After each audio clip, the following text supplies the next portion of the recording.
আসসালামু আলাইকুম, কেমন আছেন?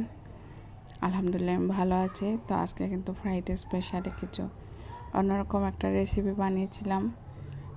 এটা হলো খাসির পায়া। খাসির পাটা কিন্তু আমি আগে পরিষ্কার করে তারপরে হলুদ মেখে ফ্রিজে রেখে দিয়েছিলাম। আজকে বের করেছি, বের করে আবারও কিন্তু আমি ভালোভাবে পরিষ্কার করে নিয়েছি। পরিষ্কার করে এখানে কিন্তু আমি রান্না করার জন্য রেডি করছি।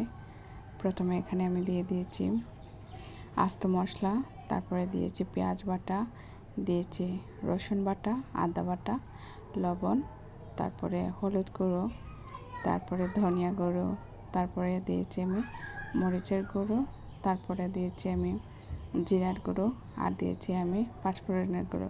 আমি সব মশলা কিন্তু আজকে দিয়েছি। তারপরে আমি তেল দিয়ে দিয়েছি পরিমাণ মতো, তেল দিয়ে চুলায় বসিয়ে দিয়েছি। আমি এখানে হাত দিয়ে আর মাখাই নেই, এখন আমি চামচ দিয়ে ভালোভাবে নেড়ে চেড়ে কিন্তু চুলার মধ্যেই মিক্স করে নিব। তো এই খাসির পায়াটা কিন্তু আমি প্রথমবার রান্না করছি, আমি আগে কখনো রান্না করিনি, খেয়েছি কিন্তু। তো যাই হোক, এখানে কিন্তু জাল উঠে গেছে আমার। আমি আবারও ভালোভাবে নেড়ে চেড়ে দিচ্ছি। নেড়ে চেড়ে কিন্তু মশলা সাথে ভালোভাবে আমি মিক্স করব, কষিয়ে নিব। কষানো হয়ে গেলে আমি এখানে ঝোলের জন্য পানি দিয়ে দেব। পানিটা দিয়ে নেড়ে চেড়ে আমি কিন্তু এখন জাল করব। আমি অনেকটা টাইম ধরে কিন্তু এটা জাল করে নিব যেন সিদ্ধ হয়ে যায়। অনেকক্ষণ জাল করে তারপরে দেখেন এখানে কিন্তু আমার ঝোলের পানিটা একেবারে কমে এসেছে। আমি কিন্তু বারবারই নেড়ে চেড়ে দিয়েছি, আর অনেকক্ষণ হয়ে গিয়েছে আমি জাল করছি। একটু পর পর আমি পানি দিচ্ছি আর জাল করে নিচ্ছি। তো মোটামুটি কিন্তু এখানে সিদ্ধ হয়ে গিয়েছে।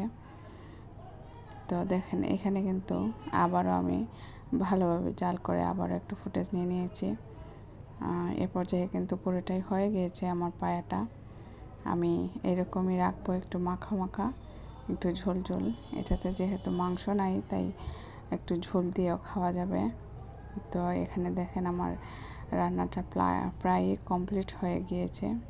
আমার পায়া রান্না কি আপনাদের কাছে কেমন লাগলো আমাকে কিন্তু জানিয়ে যাবেন অবশ্যই। ভিডিওটি পুরোটি দেখবেন। তো কেমন আছেন আপনারা সবাই? জুম্মার দিনে সবাইকে অনেক অনেক শুভেচ্ছা। সবাই ভালো থাকবেন, সুস্থ থাকবেন, আমার সাথে থাকবেন। তো এখানে দেখেন আমার পায়াটা কিন্তু শেষ পর্যায়ে এরকম হয়েছে, মাখা মাখা হয়ে গিয়েছিল। ধন্যবাদ সবাই।